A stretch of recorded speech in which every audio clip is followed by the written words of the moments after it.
So you guys don't know, but the banjos keep playing in my ears just a little bit longer. So the fist pump, I can't help it. It's gonna happen. Who's ready for some John Deere golf? I gotta hear one more person say, "Oh, this week's boring. This is the worst week of the year." What the fuck is wrong with you? What is wrong with you? All right, you want to know what's worse? Like, what the fuck are those called? The select events, right? Where we get no cuts and it's like, oh, I'm excited because Max Homa's playing. Who gives a shit? Give me this week with all these slime balls where I get a cut and the donkeys have to pay because it's gonna be random chaos this week. This is a great week for PGA DFS. If you say any different, you're fucking wrong. I don't give a shit. I'll fight you on it. What's up, new guy? My name's James, better known as the Degenerate75. I'm a content creator, and I'm here at Ship It Nation to give you everything you need to know about PGA DFS and get you ready for the John Deere Classic tomorrow, which I assume if you're watching this stream, you're a sicko who is excited for the John Deere Classic tomorrow. A couple things to know. A lot of you are coming over from my old channel, Degenerate75. Well, I'm at Ship It now, and I ain't going nowhere, you motherfathers. So like and subscribe. Hit the like button. Hey, 69 likes right now. Nice. And hit the like button and then subscribe. Get subscribed over here. Don't be a dickhead, all right? Don't be a dickhead. Also, new schedule I need to tell you guys about because, you know, the big guy's health fluctuates. It's a roller coaster. You never have. I'm going to feel every day. So if you want to know when I'm going to be doing the emergency stream, you can see right here, whenever the fuck I feel like it, all right? Which basically means when I don't feel like shit. The big guy's feeling good. He's feeling vibrant this week. So you know what? I'm fucking doing a stream. That's how it works, right? I might have pushed chemo back a week because, you know, maybe there's a really big thing coming up Friday that's number 2 on my bucket list to do, and the big guy's chasing the bucket list hard. You want to know what it is? Too bad. Wait till Friday. I'll tweet it out. If you're not on Twitter, well, I don't know. I'll put it in the Ship It Discord. If you're not there, I don't know what the fuck to tell you, okay? Get with the times, you old. If you don't know, this past week I was in Detroit with my dude Hoop and Tambo and Shaloub and Nick and Hearns and the whole crew. The whole Ship It crew was there. It was unbelievable. It was a great time. You can see the picture right there. Just a bunch of good-looking dudes and Tambo because he refuses to smile. I won't call him handsome until he learns to smile. You can't get him to smile. You can see we had a great time there. We were right there on the 15th hole. It was awesome. Got to meet all kinds of top players. I enjoyed most of them. Didn't have to beat up a single fucking neckbeard. Always a win there. So, awesome time in Detroit. Shout out to all my new guys I met. And I spent most of my time just schmoozing up with the DraftKings guys, making sure that they know that their contests are sometimes kind of shitty and they need to fix them. All right, there you go. That's what I spend my time doing. Most people are like, ooh, blah, blah, blah players here. I don't give a fuck about players.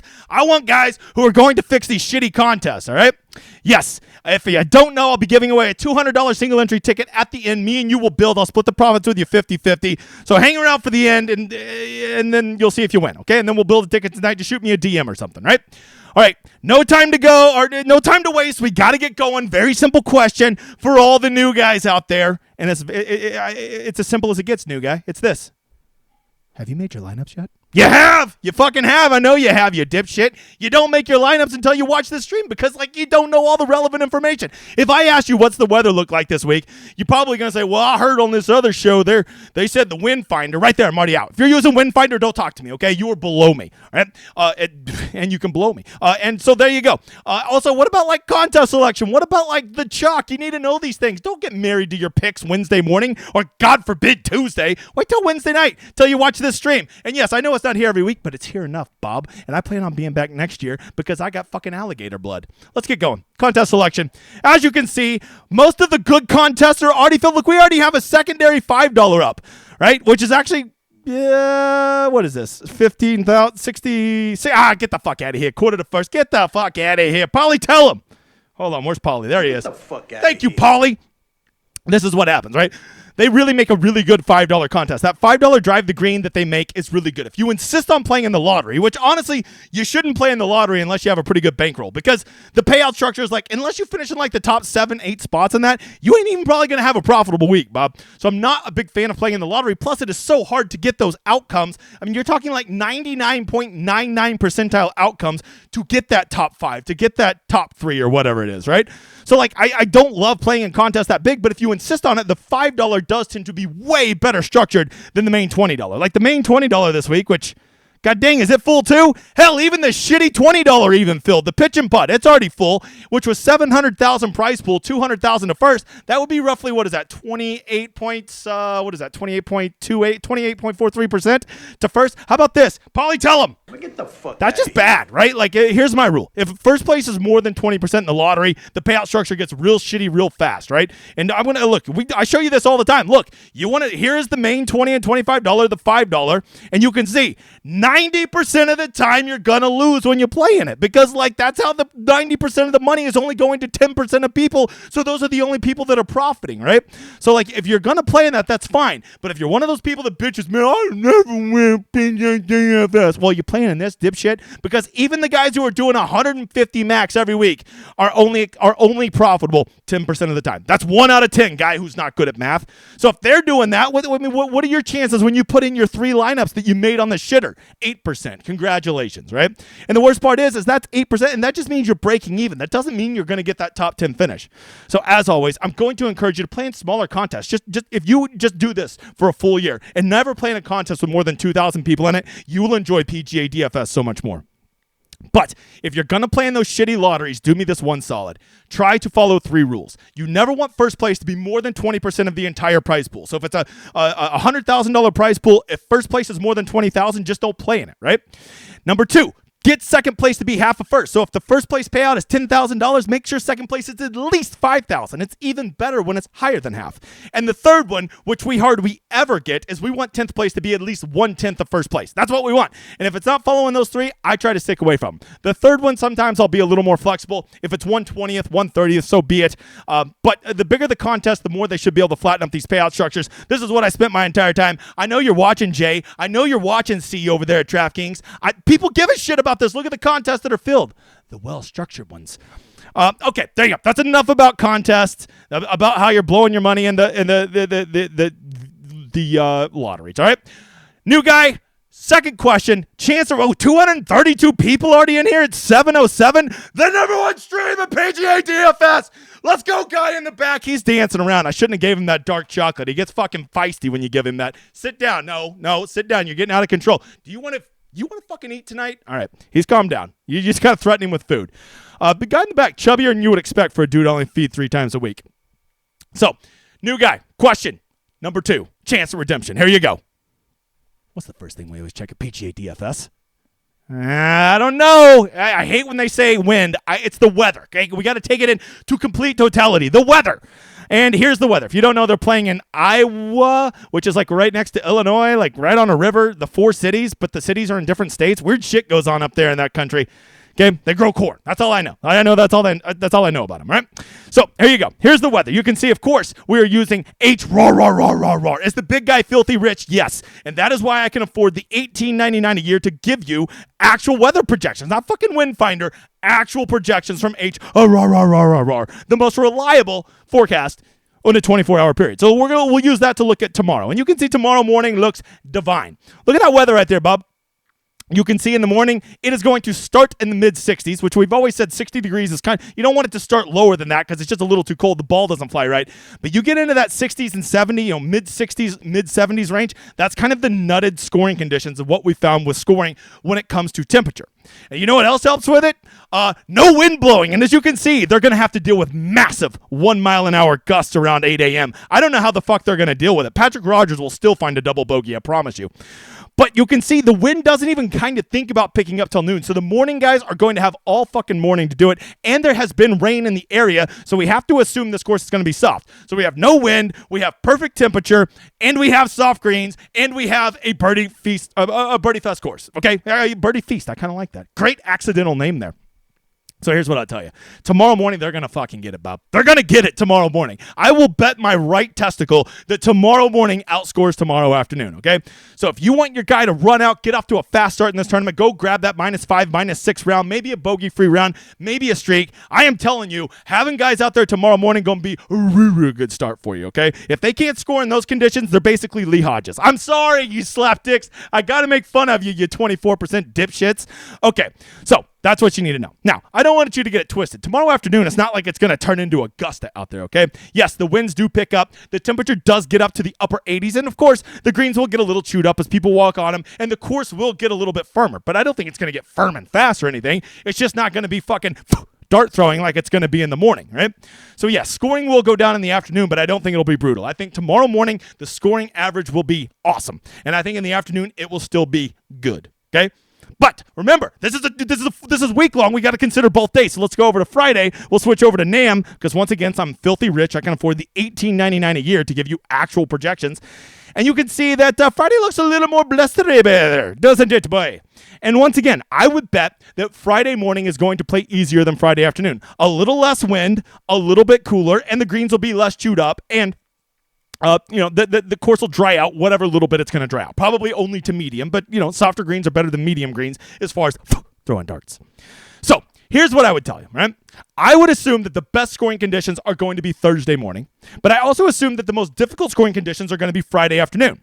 I assume that the two times that you're going to have medium conditions are going to be Thursday afternoon and Friday morning. So it comes down to a simple question if you're trying to play a wave edge this week. Would you rather have easy scoring conditions and then not so good scoring conditions, or would you rather have two medium rounds, right? And maybe the answer is nothing. Maybe they'll just all average out in the end. But generally speaking, on Birdie Fest course, I love to get my guys out there in the nutted conditions, because if they can go boat race a -6 or -7 Thursday morning and get them started, especially if they're that like 6,800 slapdick that you're playing at 1%, right? And they go out there and shoot that really takes a lot of pressure on them on how they play Friday afternoon. And now, even though it's going to be in the afternoon on a Friday when it's windy, which are not going to be great scoring conditions for the John Deere, they don't have to score that well because they got so much done in the first round, right?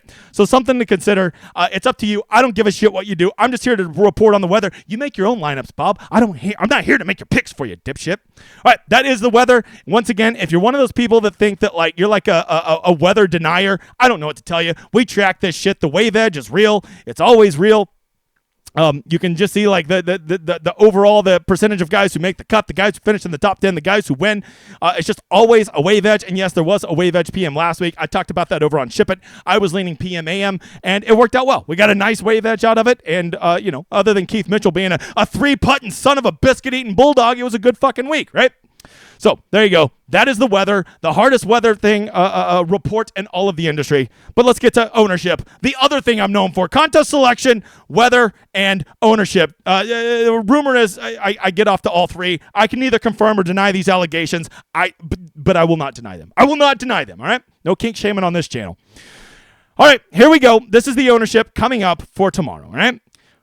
We're going to put these guys into three different categories. We're going to have donkey joke, which means you're a donkey dick if you play it. But you know what? You got to play some donkey chalk. Just look at last week. Like 3 of the 4 top guys last week in scoring were donkey chalk guys, right? And you're like, see, donkey chalk always gets there. Okay, how'd Daniel Berger treat you?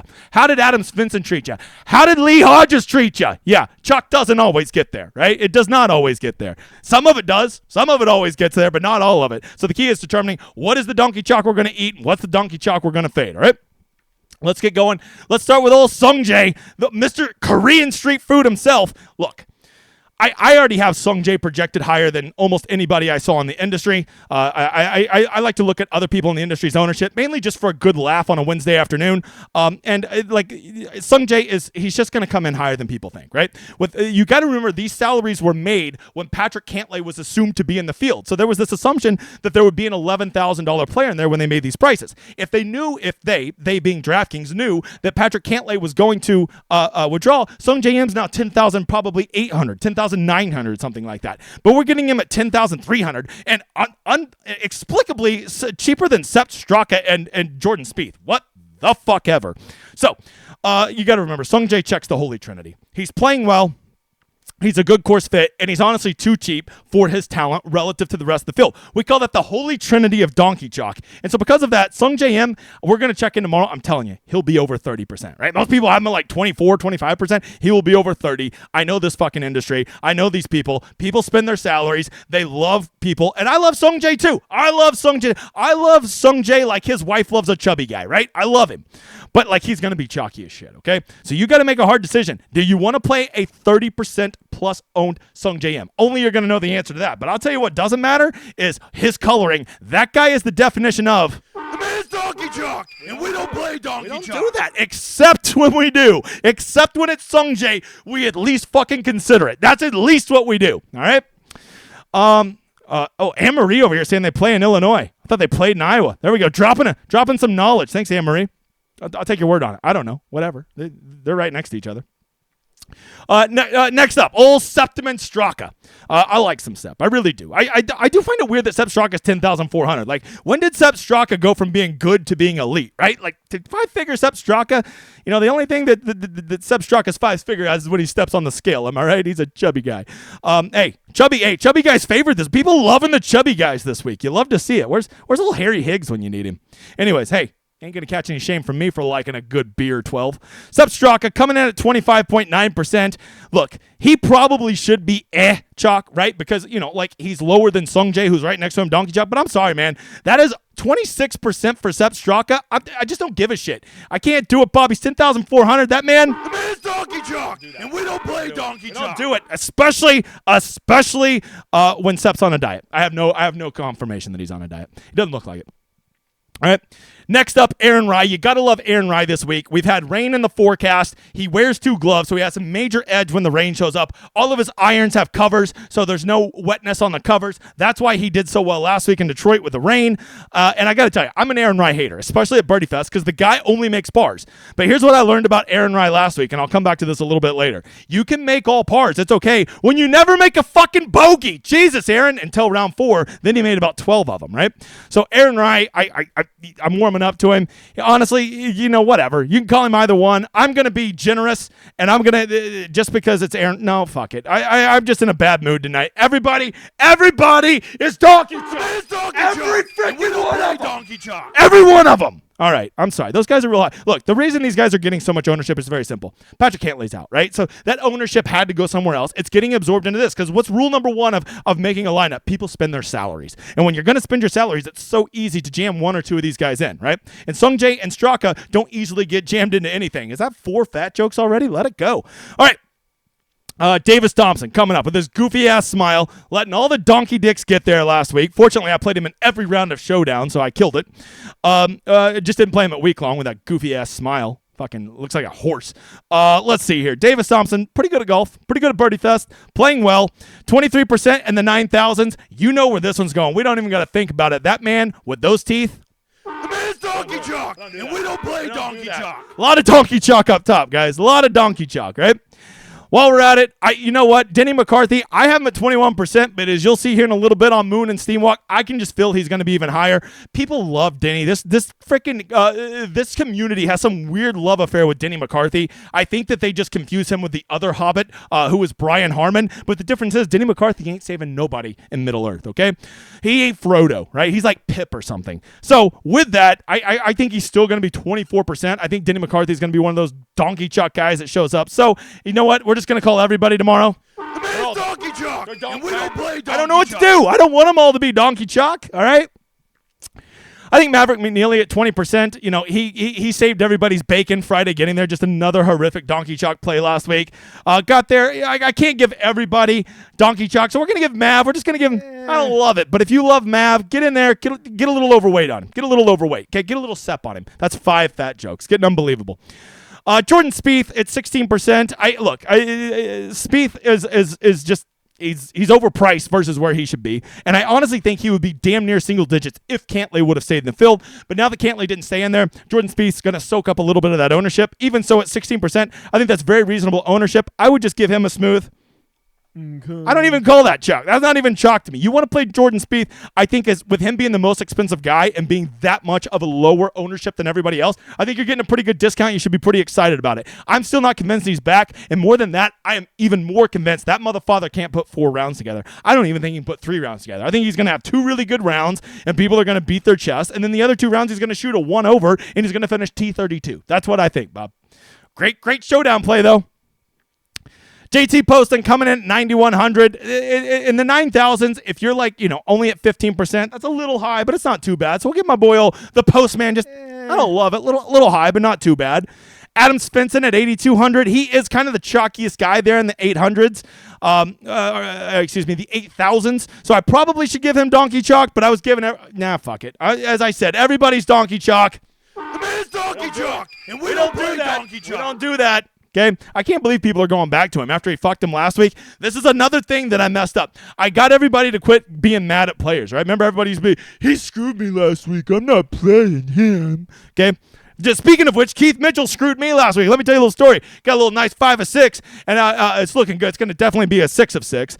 Keith Mitchell, he's already one past the cut line. He's -5. He's got a birdie putt on 15 where we're posted up, me, Tambo, and the crew, and he decides to 3-jack. Great job. Great job, Keith. Not only does he 3-jack for a bogey there, he then goes on to par the next 2 holes and then finds a bogey on 18 with another 3-putt. So thanks, dickhead. Keith Mitchell missing the cut on the number. Total Keith Mitchell shit. I wonder if Keith Mitchell can ever make enough putts to ever win a birdie fest, because I got to tell you, that guy's body language, he misses 1 4-foot putt, he melts down like the fucking Wicked Witch of the West, right? Just, I'm melting! My fucking visor's coming off. I saw it in real time, so beware of that. But he's fine. He's fine. Whatever. He's just okay, Chuck. I don't even really call that Chuck, so we'll give him okay.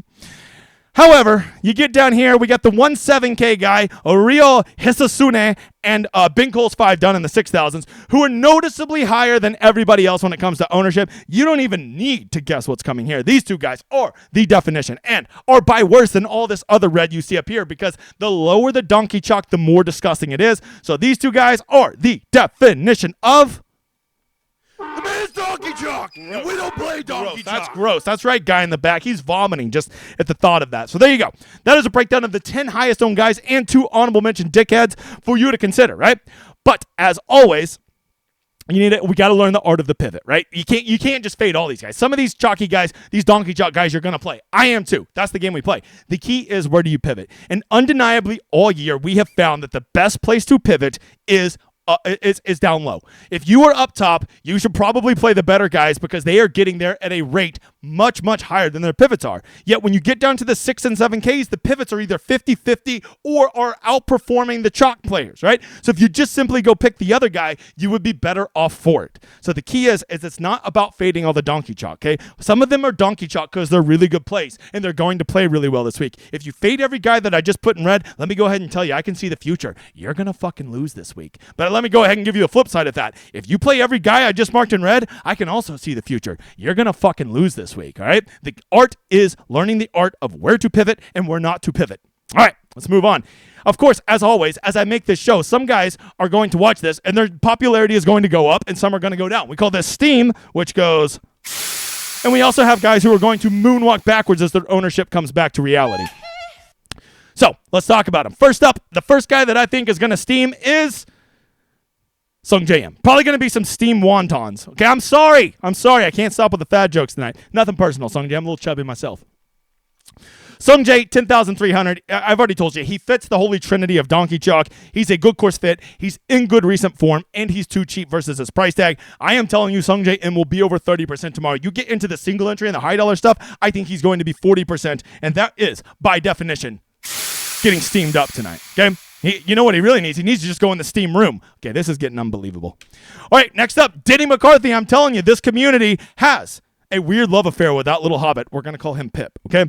Denny McCarthy is the best putter on earth. Okay, that's like a statistical fact if you looked at the last 4 years, right?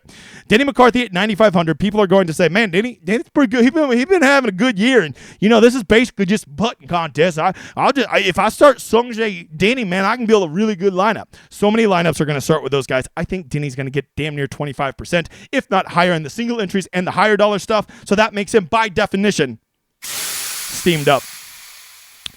Next up, the last one. I'm just telling you, weeks like this, hear me out on this. Weeks like this, where content is slow, where tools are slow, where a lot of people are taking the week off, a lot of people aren't even looking at this shit till tonight. They're just going to go with what the slapdick on Twitter said or what the slapdick on their favorite podcast said, and they're just going to play the names. And the name this week in the 7,000s is Rio Hisatune, right? The guy does have game. I won't lie to you, right? But he's also going to get steamed up tonight. I think we're going to see him at over 15, 16% tomorrow. We're going to wake up and be like, what the fuck were you guys doing thinking about playing him? Because tonight he is going to get steamed up. But if people are getting steamed up, of course somebody has to be moonwalking backwards. Let's see who I think is going to moonwalk backwards tomorrow. I currently have Jason Day at about 11% projected ownership, but I think when we check in tomorrow, I think people are going to say, man, I ain't playing no Jason Day at 9,400. I just played Denny McCarthy for $100 more. Okay, first of all, quit talking like that. And second of all, you're right. That is a true statement, right? But if I were to tell you that Jason Day, I think he's going to come in probably like 8% tomorrow. Do you truly think that Denny McCarthy is 3 times more likely to outperform Jason Day?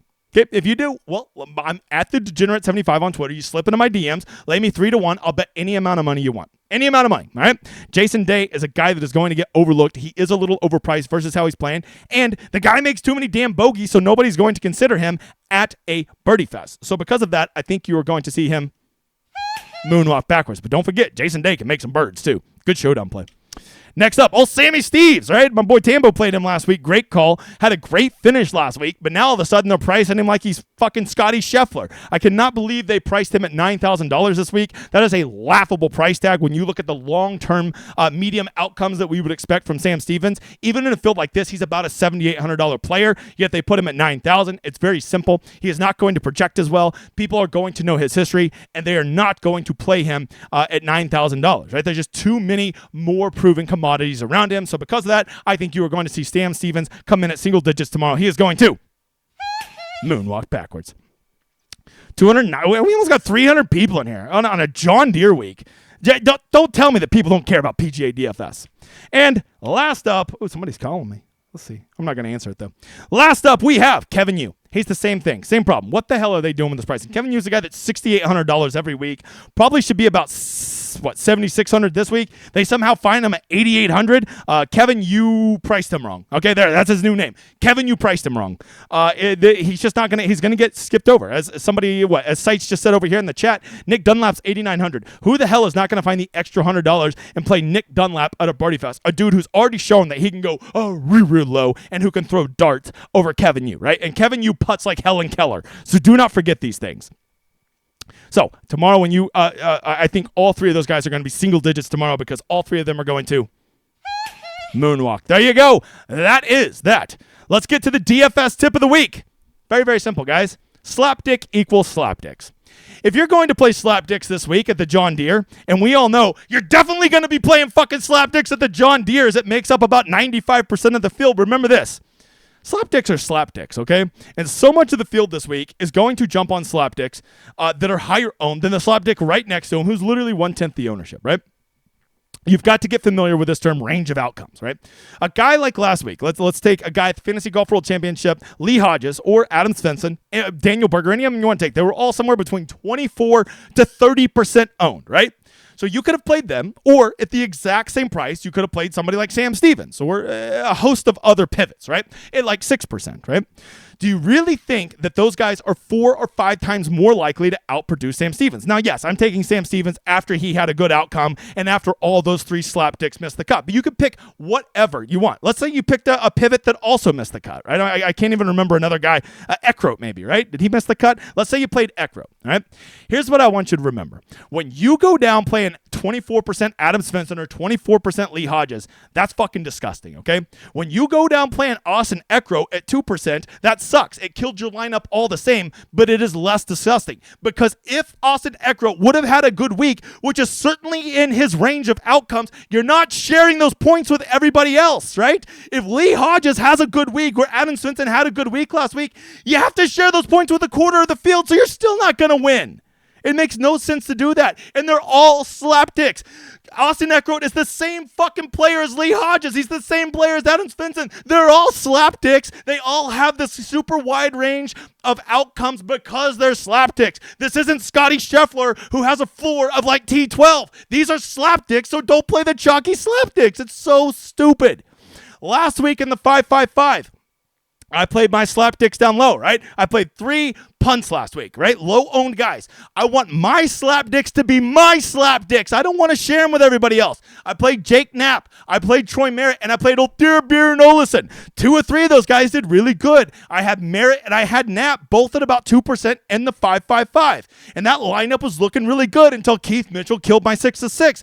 But even as a 5 out of 6, even though it was a 5 of 6, it still finished like 60th place and was a nice payout because I had 2 guys at 2% who were getting me tons of points points, and I didn't fucking have to share them with everybody. My slapdicks were my slapdicks. They weren't everybody else's slapdicks. Yes, did I get lucky that Jake Knapp and Troy Merritt managed to have good scoring weeks on the same week? Sure, but like that's part of the game. If they're going to have a good week, I want them to be my points and not everybody else's. I don't want 24% Lee Hodges where I got to fucking share him with everybody else in the field. If my slapdicks go off and the chalk guys miss the cut, I can still have good weeks even with a 5 out of 6. All these guys are slapdicks below $7,000 this week. So why on earth would you play the chalky one? Why would you play the chalky ones? Make the slapdicks be your slapdicks and don't share the slapdicks with everybody else because they're all slapdicks. Okay, a little too passionate about that.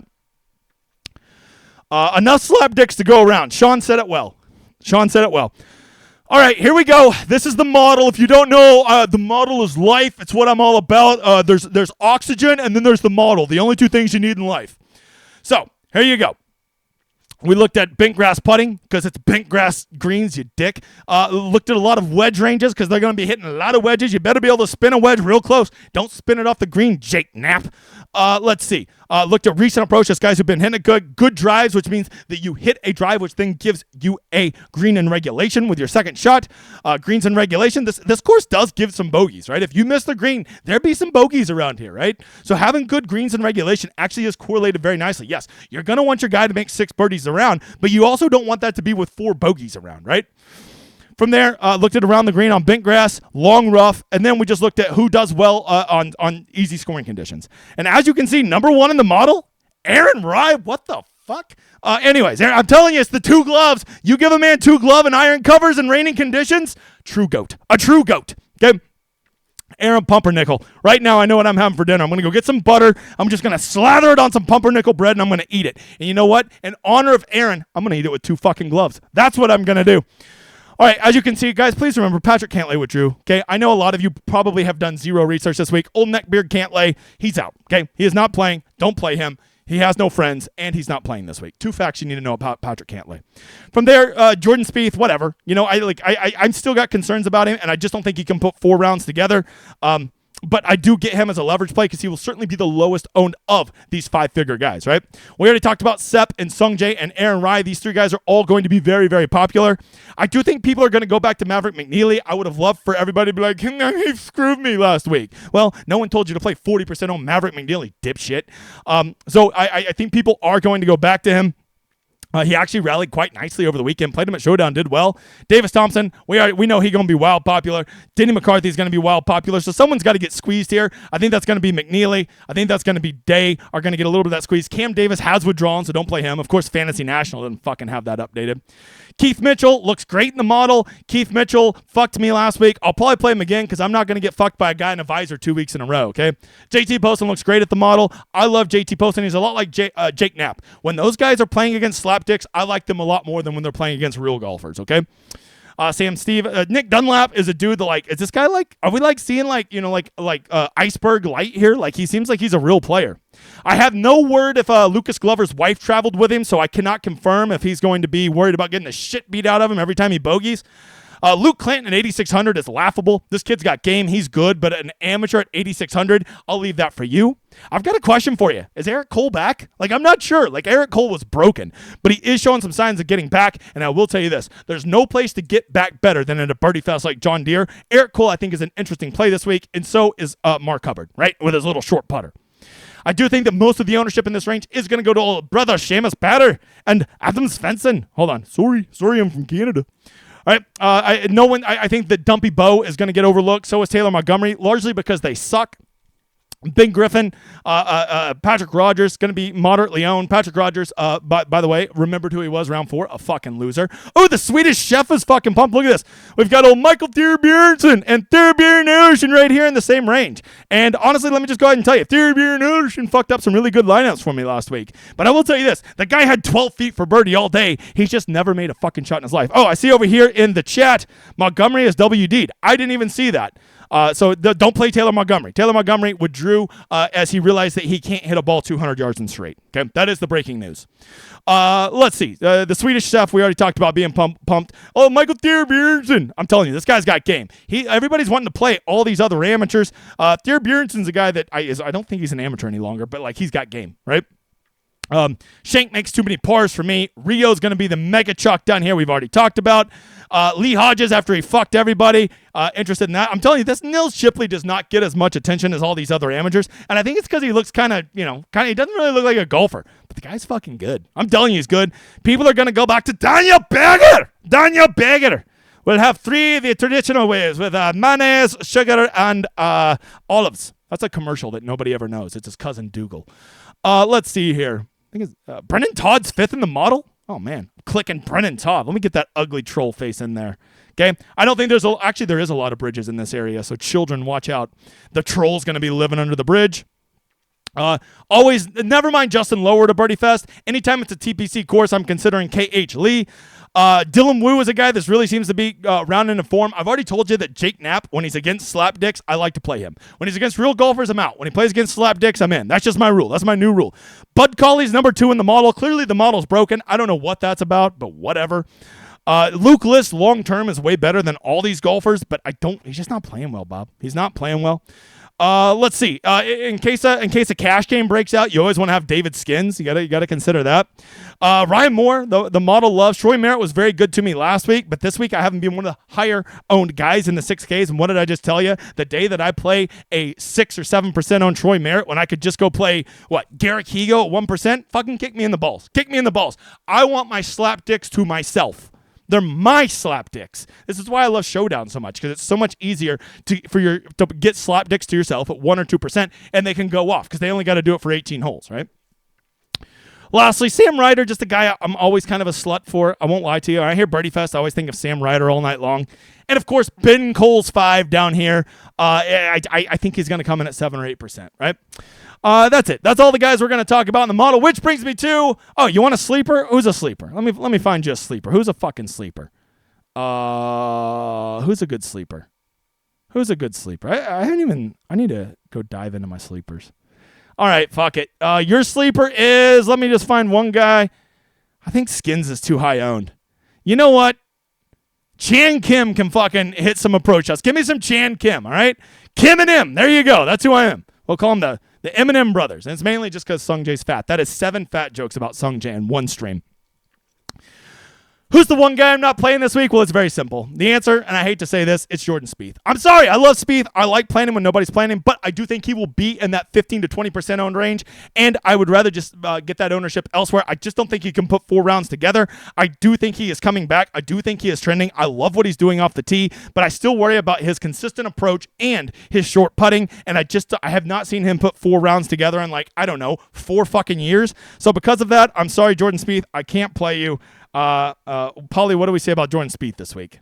Get the fuck out of here. All right, I'm sorry. I love Jordan Spieth. I do. I love that guy. But I'm not playing him. He will not be in my lineups this week. Well, not in my week long. He might be in my showdown if you know what I'm saying. Which brings me to the more important question, and we're going to do it a little bit different this week. No mystery man. No mystery man this week. The one guy we're playing this week, well, I got down to 2 guys, and I couldn't decide. All right, the 2 guys I got down to were, Aaron Rye and Lee Hodges, and I just couldn't decide, so I had to do some real decision-making. And I determined that the only real way to determine this, Aaron Rye, with wet conditions, wearing those 2 gloves, being number 1 in the model, and never making bogeys for the first 3 days of a tournament. And then you got to consider Lee Hodges because he fucked everybody last week, and now I want to be there to have him go win a tournament when all those slapdicks are mad at him. So I think we just need a good old game of chicken to decide who we're going to play. So let's get it going. Aaron Rye or Lee Hodges? Oh, shit, Aaron Rye. Firing up the tractor. Oh, Lee Hodges. That a John Deere? Is that a John Deere? At the John Deere. I see what the fuck we're doing here. Man, great smile. Oh, hey, who's that bitch up on the hill? Normally that's Patrick Rogers or Rory. This week it's Spieth. Because, I'm fading him. So Spieth's up on the hill. He's the girl. Throwing off his hat. Kind of hot. It's kind of hot. Kind of good looking. Hi there, Dave. That's Ron. Sung Jae and Sep always stirring up shit. They're always stirring up shit. By the way, can we just talk about this music? Wait, there's mountains in Illinois? What the fuck? I didn't know there were mountains in Illinois. Just play along. Just play along with it. What do we need this week, guys? We need a hero. Oh, shit, that is a John Deere. That's a John Deere. Oh, Aaron Rye's getting fucking pumped. Aaron Rye is getting pumped. You can tell this ain't round 4 at the Rocket Mortgage because Rye is fired up. They're lifting up their barrels. I don't even know what the fuck's going on. I do not know what's going on. I guess it's what they do in Iowa. Or Illinois, as my homegirl told me. Oh, shit, this is getting intense. Uh-oh. The suspense of this movie is killing me. Sung Jae, just quit stirring up the shit. Uh-oh. Uh-oh. Lee Hodges, his shoe's stuck. His shoelace is stuck on the pedal. That's not good. That's not good. Either that or he's humping the chair. Oh, yep. That must be symbolic of him missing the cut last week and you dipshits playing him at 24%. Uh-oh. Who's it going to be? Aaron, you're such a bitch. Aaron Rye. What is this, Sunday? Oh, bye, Aaron. That's right. Lee Hodges ain't no chicken bitch. Oh, watch out. Jesus Christ, watch out. That doesn't look safe. Lee Hodges looking good. He ain't backing down this week. Farmer Lee, we're going right to him after he let all the slapdicks down last week.